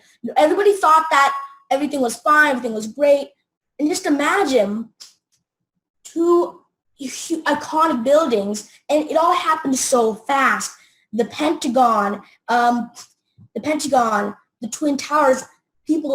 So many people thought it was going to go for the White House. It was going to go for the White House. People thought like it was the end of America at that time. So it's fear. It's fear. So much. It's all fear. And the thing is, okay, sure. Let's just say like we're talking about the 3,000 or so people that were estimated to have died. Not even to mention the hundreds of thousands, if not millions, of Middle Easterners that were killed in the following wars that occurred because of this event. It was thousands of children that died of starvation. The difference is, here's the difference between those deaths and these deaths. I'm not trying to disvalue anything, because if anybody lost anyone in these horrible, we're not trying to devalue any loss of life. We're not trying to devalue anything. I'm just saying the reason this got more attention because it was through fear. The starvation, thousands and thousands, more than people that died 9/11, people dying of starvation every day. The reason is because it's not because of the fear mongering, the fear that's happening. And in the age of information, fear spreads faster. So it used to be, let me just allow me to say this. It used to be how conspiracy theories could spread because, they didn't have enough information to spread. They didn't have enough, exchange of knowledge rapidly happening. So the old conspiracies are starting to get maybe uncovered now, and this, and information is spreading faster. People are waking up because this is the age of information. But jet fuel can't burn through steel girders. Jet fuel can't melt steel beams. Not to even talk about the logistics of this, because I would go on a tangent. Yeah. It's physically impossible. It's ridiculous. Here's the thing. What? What is impossible? People found a way to still create conspiracy theories that can control people, except instead of it being attacked and crushed and disabled and killed by the information age, it would be built up by it. Fear. Because fear, everything spread faster, including fear. So fear spread faster, and this wasn't something that could be a conspiracy theory. This actually happened. But I'm not saying the U.S. government is behind 9/11. I'm not saying that. That's a double-edged sword too, though. I'm saying because if you're saying that fear can also travel faster as well because of the information spread, then surely it would also mean that the opposite would also be true. Because this information is being shared, it is being spread so quickly that surely people can go and do their own research if they so wish and see that, okay, maybe this is a smokescreen. Maybe this is something that I shouldn't actually, let it have power over. And so stupid. People aren't going to do their own research. They're just going to. That's true. They like to see something in front of them, say, well, I guess that's true. People like a story. It's easy to believe it because that's what they're told. People like a story. Listen, those terrorist attacks, imagine how much better it would have been to crash it into Wall Street, stunning the economy. Imagine how much better that would have been. Imagine how much better it would have been to do that. I mean, do you know how much worse into the World Trade Center crashed? Well, no, I meant from the perspective of like a terrorist attack. A terrorist attack. But the thing is that, really, but that might have caused chaos, but it wouldn't have spread so much fear because Wall Street isn't that iconic, proud thing that people have like, oh, it's not that. Wall Street is, a lot of seen as crappy capitalists. That's what Wall Street is seen as a lot. But crashing into those buildings, that spread so much fear, so wide and so fast. It was so effective. Fear mongering. Yeah, it was just so much fear. Fear was the greatest weapon there. Fear was the biggest part of that.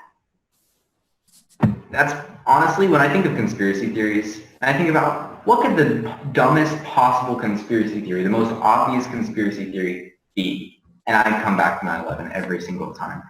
Just because if you look at the details of the official story, it's like I said earlier, it's physically impossible that it happened that way.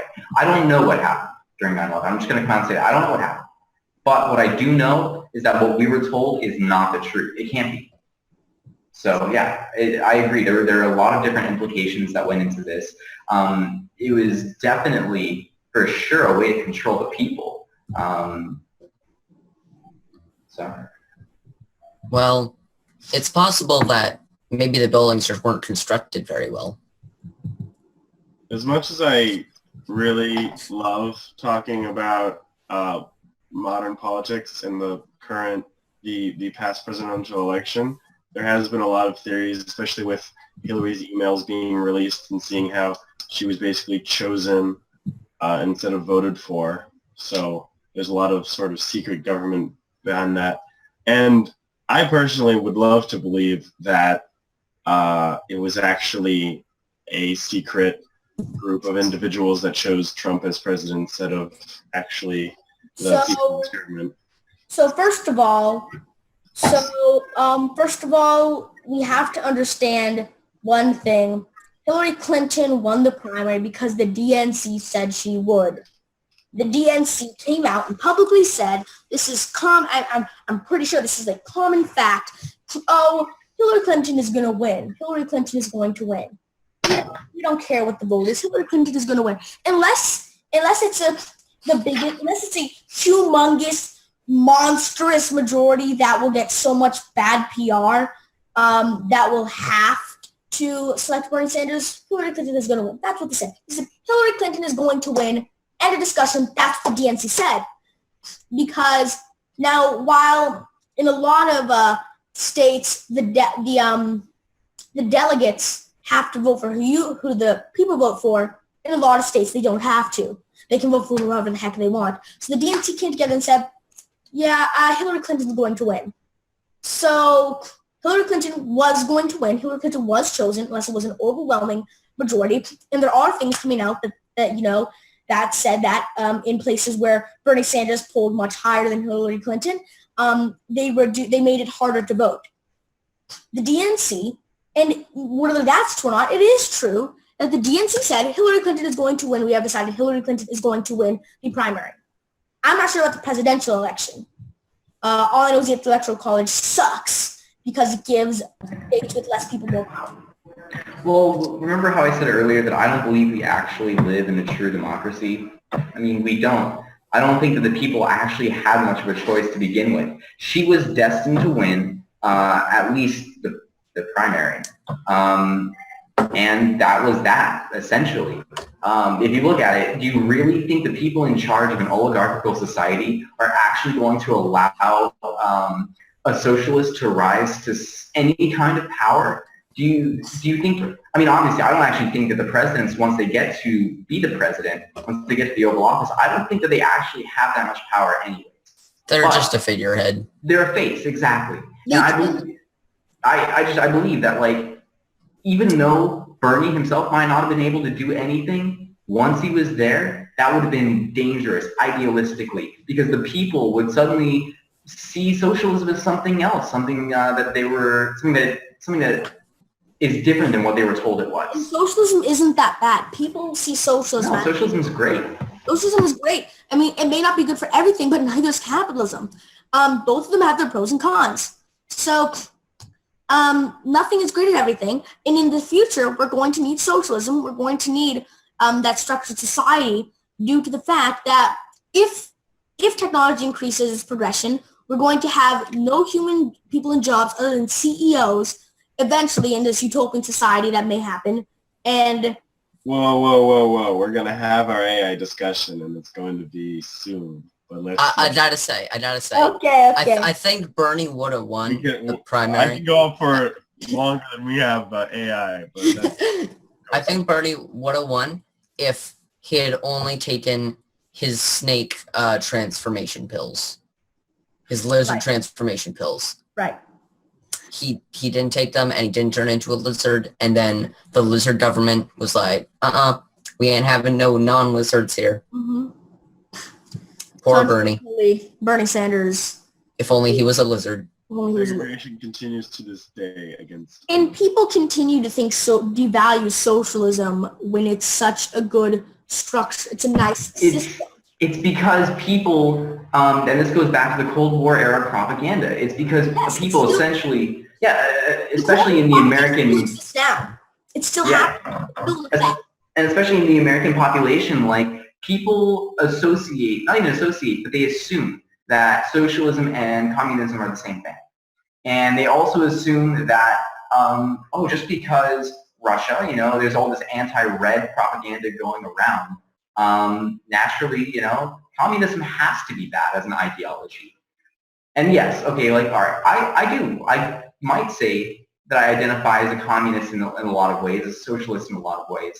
But like, even I would say, like, yeah, definitely, as it was implemented, it was bad. I'm not saying that, but any kind of ideology that's pushed, it's pushed by fascist rule, then obviously it's going to be bad. Capitalism under a fascist rule is bad. Communism under a fascist rule is bad. It doesn't really have anything to do with the ideology at that point. Better to be dead than... Any type of oligarchical rule by money is going to end up in a horribly crappy situation. Here's the thing. Again, we're not saying socialism doesn't have its faults when it's applied wrongly. For example, socialism caused I don't know much about this, socialism, but I'm pretty most likely sure socialism caused the crash of '08 because they tried to bail the big banks out when they did all that crap. No, really, what happened? Have you seen the movie The Big Short? It is fantastic. It is about the '08 crash. And I would... Fantastic. And I would actually say that no, it wasn't actually socialist ideologies that caused the crash. If anything, it was capitalist ideologies that caused the crash. It was an attempt to maximize profit on other people's debts on their houses. That's what it was. That doesn't seem very socialist to me. It was this huge thing. I really recommend the movie The Big Short. It's fantastic. I'd love to watch that because I want to talk about capitalism versus socialism, not as in like versus as in we're talking about the differences and which might be better in different situations. I think that would be a good thing to talk about. I want to be on that panel, so invite me back for that one.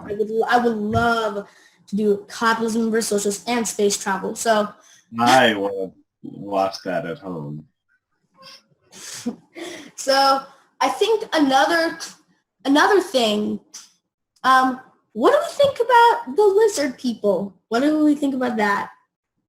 Honestly, I think it's kind of dumb. I don't see any proof for it. If conspiracy theories are to actually look at the proof and the logic of situation and not just believe what you hear, I think lizard people is just like, I have seen nothing to sway. What up? Oh God, the lizard people took him. he said too much. He said too much. He said way too much. He's gone. I don't know exactly All hail how the lizard. I don't know where I stand on the lizard people thing. I mean, I definitely do think that there are beings on this earth that aren't humans. I think. About to come to Mexico. I think, like, for sure there are things here that are clandestine, that are covert, that we don't know about, that aren't these things that aren't just openly shared with the public. I believe that there are some kind of extraterrestrials here on Earth living among us. Now, whether that's, walking down the streets in skin suits that look like us, or whether that's in government, like insanely high-tech, highly restricted government facilities. It could be either. I'm just at the point where I don't have information to say that that's not the case. So, could one argue though that same argument is made for religion though? Because they can say, oh, you can't prove it's not true. The same thing with religion. You see the same thing with religion, right? Well, yeah, you could easily make the same argument for religion. I mean, that you could with aliens. And this, if you actually really look at religion, at least religion that have a very clearly structured creation story, couldn't you essentially, if you just change a few things, you could basically explain all of religion as humans being created by an alien. Technically, God to us would be an alien. God, as we imagine it, is an alien, some kind of extra-dimensional being that somehow has the power to create at will. That's an alien to us. It's not human. It has to be alien. Wait a minute. We were just talking, remember, about how humans will eventually evolve to look like the stereotypical alien, and maybe they're visiting back? Well, maybe humans created themselves. Hey, it's possible. We could be created by aliens. We could be created by ourselves. We made our genes and created ourselves. Oh my God, this is... But I think when I talk about aliens, I'm not even necessarily talking about, okay, sure, there are third-dimensional aliens. There surely have to be other biological beings that exist in our realm. But I'm talking about extra-dimensional, perhaps energetic entities that are capable of transcending these dimensions, that are capable of interfering. It's completely possible that time, that gravity, these things are actually an extra-dimensional entity that it's working its influence on our realm. So first of why all, not? These things could be alive. Time is I don't want to say it's a physical thing that exists, but you should imagine it as a physical thing that exists to try to wrap your head around it easier. Due to the fact, you know how I said that there could be a colonists from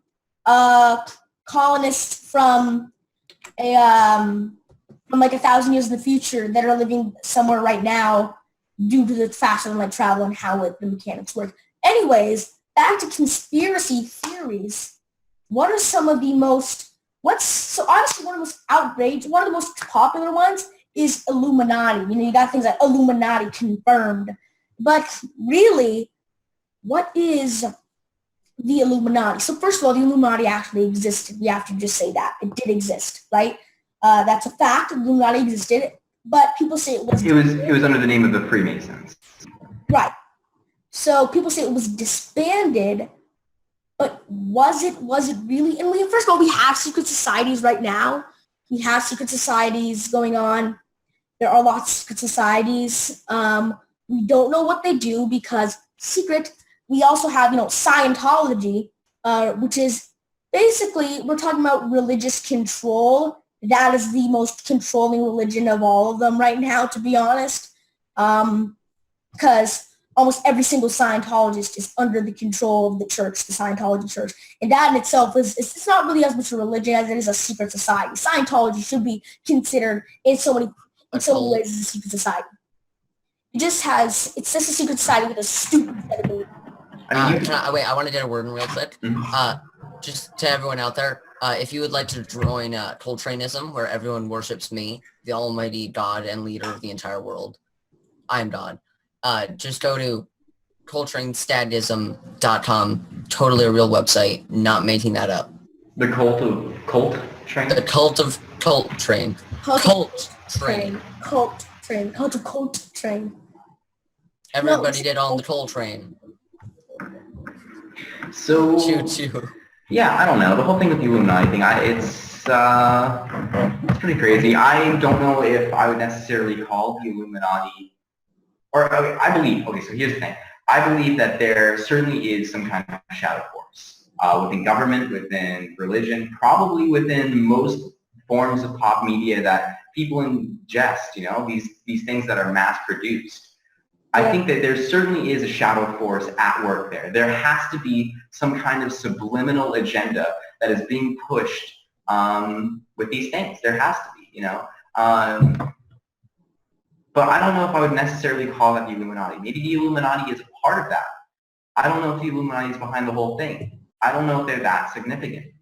It's possible that the Illuminati is now being interpreted as the Federal Reserve. Because the Federal Reserve, again, we talked about oligarchy and how money runs the world. Money makes the world run.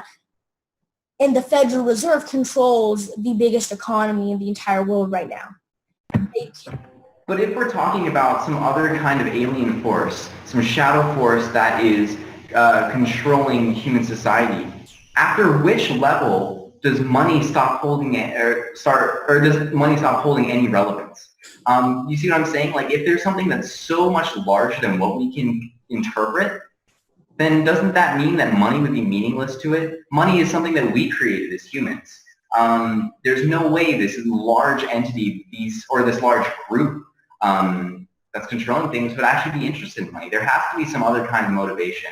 Yes, money is an easy way to motivate and to manipulate humans. That is known. But I don't know what exactly motivates The thing is, forces at play. because what would motivate them? Because first of all, this is not a conspiracy theory. The Federal Reserve is a private company that controls America's money and its wealth, because it controls its money and it distributes to banks. This is a fact. It's been around for so long. This is a fact. It's you can't dispute it because it's a thing. But the thing is that if you look at the people that are probably at the head of all this, it's why would they want more money? They don't need any more power. They don't need any more power. What is the motive behind this? Like we're just saying, what do they want from us? To take over the world, obviously. They don't want money. They want debt. I mean, that's just what it seems like, you know. It's easy to keep people oppressed. It is power. And maybe it's not that they don't need more money. They need us to have less money. That's the point. It's a way to pretty much hide. It's like the classic, like, hiding in the open, you know. They're hiding the system of oppression within the economic system. That they're saying, oh, humans need this economic system in the modern age to survive. And people don't realize that, you know, ingrained in this system, it's a system of oppression. Because money, it doesn't matter, because again, money is power, because you can see around the entire world, one of the biggest beliefs held, the Cold War, it's all a battle of economics, because economics is what really comes down to how government is run, how everything is run, which is why you don't see people preaching about, oh yeah, constitutional republic, yeah, America, constitutional republic. No, what do you associate with America? Capitalism. You associate with capitalism, abundance of capitalism, the ability, you know, growing up your business, hardworking, that's, you know, associated with America. It's all about money. Money is the biggest thing. And I don't think any society that I know of, there probably is one, but that I know of, that was around or is around that functioned without money. And you can't say, oh, what about before they had money? No. Trade is money. Money is just something we use now to value things. Yeah, we used to trade animals. We used to trade animals for things. We said, I will give you this goat for that pie. And that's what we did. This is exchange. This is trade. So I think trading goods, material goods, and currency are definitely two distinctly different things in terms of mindset and ideology. You can't control. Oh, for sure. Well, just talking about what you were talking about, the Federal Reserve, right? You can't. Okay, here, let me just put it this way. It doesn't make any sense, because when you're at least trading material goods and you're trading, you're in a barter society, basically you need these things. These things actually have value. Whereas at this point, we're trading money that isn't even based on a gold standard anymore. There's literally no fucking reason that this money should have any value whatsoever. It's only valuable because humans say it is. It's only valuable because people say it is, because this was, and here's another huge conspiracy theory. And if you watch Death of the American Dream, a freaking amazing thing to watch, it's 40 minutes long, one of the best things I've ever watched, and it's educated me so great in 40 minutes. It's amazing, and it will blow your mind. So once again, put on your mind cap, and oh no, Coltrane's camera is dying again. Why does your camera always die? Anyways, so it's doing all different colors. It's been doing it the whole time. Oh, well, I just noticed it now. Although it's doing it a little bit more now. Yeah. Anyways, back to what I was saying. It's when John F. Kennedy signed a bill to try to change America's currency, that right after he did that, that's when he was assassinated. And the next president, Lyndon B. Johnson, I think that was the next president, he freaking repealed it. And it was like, what? It makes you think, what the hell happened? Was this a coincidence? Or was it not a coincidence? People say that the person that supposedly shot Kennedy never actually shot him. He was framed for it. And, it was just, it's freaking, who knows? They want to keep America economically enslaved. The Federal Reserve wants to keep America economically enslaved so they can control the United States of America. Yeah, I agree. I agree completely. And when you talk about what's the motivation, it could just be as plain and simple as they want power, they want to control it, they want to own, they want to own our asses. That's what they want to do. That's the motive. They want to own us. That's the motive. The motive isn't, I want to be rich. I want to have $100 million more dollars than the $300 billion I have. Obviously not $300 billion, but you know what I mean. That's not the motive. The motive is I want to control freaking everybody. Because when you have money, you show maybe the people behind all these lobbying groups are the Federal Reserve because they're just giving the money. It's like, okay, I'll give you freaking $100,000. Here you go, lobby them, and I'll give you $50,000 out of the cut. Well, I mean, I don't even know if it's about money for the ones in power. It's more about maintaining a place of power, And that's what you're saying, control. Right. Wanting to control people. And and maybe that's like I was saying, the lobbying groups, because the lobbying groups basically control Congress. And the thing is, the president, all he can really do if Congress doesn't get behind him, he can just executive order it, And still, but to really have it, get that oomph behind it and make it a law, make it something written in stone, you got to have Congress, and Congress is controlled by lobbying groups. And it's very possible that those lobbying groups are controlled by the Federal Reserve. Therefore, Congress is controlled by the Federal Reserve as well as the economics. So that means that if that is true, the Federal Reserve, a private organization, controls the economy, in the legislative government, and they can veto, and they can try to veto the president. That is meta, dude.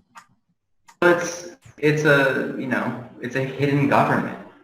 It really is. It is. It's not an open society. A hidden government of snakes and aliens and lizards. I'm not saying that that's not true. Kidding. I'm not.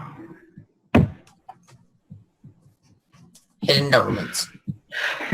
We do live in a society where it's technically an open society, but it really isn't. Technicalities say that it is, but it really isn't. The government is all hidden and it's shady. First of all, the House of Representatives is dictated by the House of Representatives who will get in there because of how the districts are drawn. Gerrymandering, first of all. Is everybody familiar with the concept of gerrymandering? It doesn't matter because I'm going to explain it for the audience anyways. So gerrymandering is where when you have local elections, you have to have districts, and that's where they vote for those people, and then they get sent to represent you in that district. So the districts are drawn by the people that are in power. So can you imagine Republicans saying, oh, I'm just going to draw on that. So let me try to explain it. I'm just going to use these. Okay, so imagine that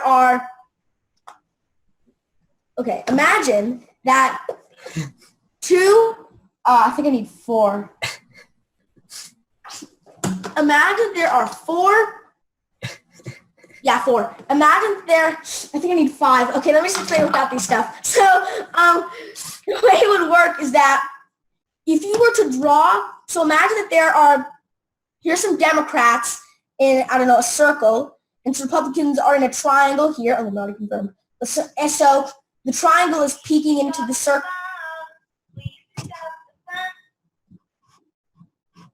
Okay. So the triangle is peeking into the circle. So you have some Republicans peeking into the Democratic thing, which starts at my chin, but the majority of Democrats. So the easy way to draw the district would be triangle there, circle there, blah, blah, blah, the whole world works. But imagine if you could draw it, so you could draw it in a way where you draw another circle over that triangle and circle to create a larger circle, but in the angle that you place it it has slightly more Democrats or slightly more Republicans, therefore giving the party a distinct advantage. So Democrats and Republicans, they draw grotesquely weird districts so they can have those votes. It's just so messed up. I mean, it's just corrupt distribution. That's all it is. And it's so completely legal, and it's gerrymandering. And it's but that also brings up another point. You said it's completely legal. Law does not mean morality. Exactly. Law does not mean morals. I believe my morals to actually be purer than law. Absolutely. But the thing is that since it's not illegal, we can't punish these horrible people for doing this. And they're not even horrible because the thing is, you have to play the game, right? You got to play the game. No. Yeah. I'm not going to play the game. Bernie didn't, and look what happened. How you got to play the game? Bernie didn't play the game. He lost the game. I think you lost the game by trying to play the game, was the point. He lost the game either way. Either way, the people that are at the top of these places, they know how to play the game. The Clintons, they knew how to play the game. Which makes me think, why did Donald Trump win? Because not really many politicians want to, right? Because Donald Trump was, well, there's a background noise, but Donald Trump isn't really following what anybody says. Whether or not you agree with him, he isn't really listening to anybody. He isn't really listening. Oh, he's listening to Russia. But the thing is that in America, he's not listening to. He's not being lobbied because he's too rich. He's too rich to this. He funds himself. He does all this crap, and boom, boom, boom, and he's in. But the thing is, Hillary Clinton, it's been proven to work on her because she actually, there's something, I'm not going to go into the whole story because we don't have much time at all. But the thing is that Hillary Clinton, she opposed something while she was the first lady, and with Bill Clinton's, she gave guidance to Bill Clinton and told him, veto this law because it's bad and it's morally wrong, and he did, and yay, everyone loves her, and she took credit for that in her book. But when she was a senator, she got lobbied and she voted for the exact same thing that she voted against. The process has been proven to work on her. She played the game. Anyways, those are conspiracy theories. It's time to go. So everybody's closing statements. Miro, you first. I would just say the people who are interested in this, question everything that you read. Question the official story. Question what other people are saying. Question the conspiracy theory itself. Question what you are thinking about these things. Rethink from every different angle that you can conceive. And, in that fandangled mess, try and find your own truth. And that's what I have to say about that. What I have to say, government's corrupt. Everybody's a lizard. The aliens are here. They've taken over society. And trust no one. Bye, Dold. So here's the thing. You have to understand that just like you said, you can't trust anything you hear. You can't trust these conspiracy theories. You need to trust the age of information because everybody is talking at once. Everybody's talking at once. You don't need it. Well, maybe you don't trust it per se, but that is the best information, the internet, because you have to understand, and that's why you also have to protect net neutrality, the law that prevents these ISPs from valuing people if they pay more. You have to protect the age of information. You have to protect the internet because that's the only place where all these things can be exchanged. So thank you for watching Youth on Subjects of the World. Stay conscious and realize what you're saying and what you're thinking. See you later. See ya. Goodbye. If we want to change the world, we must first change the media. Mainstream media exists for the purposes of indoctrination and manipulation of public perception. The world of free and independent media is growing, and with the upsurge in information now available in the public domain, it has never been easier to access free and independent media. The exploration of this information resulted in an experimental project which would provide a fully supported space for researchers, whistleblowers, and seekers of all kinds to express themselves and educate the world. On the 1st of January 2015, Conscious Consumer Network was launched to the world. Nobody thought we would make it this far, but CCN is the longest running free and independent media network of its kind. CCN is a unique collaboration of hearts and souls, bringing you information from different perspectives to educate and inform. Since we started CCN, we have had only one desire, the pursuit of a free, fair, just, sustainable world, and this has not changed. Having overcome many challenges over the last 2 years, CCN is here to stay, and we've got great things lined up for 2017. Help keep CCN on the air by supporting the 2017 Network Support Fund.